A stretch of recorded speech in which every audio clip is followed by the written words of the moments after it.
السلام علیکم لیدونکو ستړي مشي په مکړه دوه تازه لاندو مهمو خبرونو ته چین ته د زنغوزیو د لیک دوام 1000 ټنه تازه ولیږدول شول. له 1000 ټنو ډیر زنغوزي چین ته صادر شول.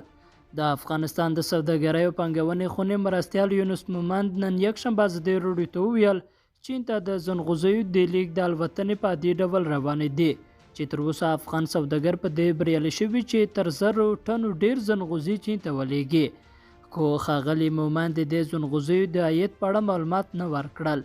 په څو ورځو کې داسې اوازې هم وې چې چین ته د زنغوزیو صادرات ریدلي دي، خو ښاغلي مومند یې ردوي. تر دې مخکې د افغانستان د سوداګرۍ او پانګونې خونې ویلي وو چې سږکال له 8 تر 10,000 ټنو زنغوزي به چین ته صادر شي، چې له دې لارې به نږدې $1 میلیارډ عاید ترلاسه شي.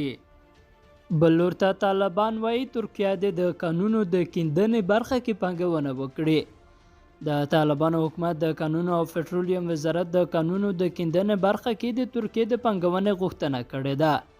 د دې وزارت سرپرست شهاب الدین دلاور په کابل کې د ترکیه له سفیر جهاد درګین سره په لیدنه کې غوښتي چې ترکیه د افغانستان د قانونو په برخه کې پانګونه وکړي.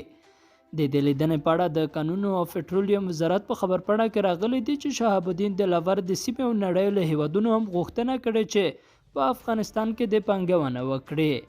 لیدونکو له ملتیا مننه، ښې چاره.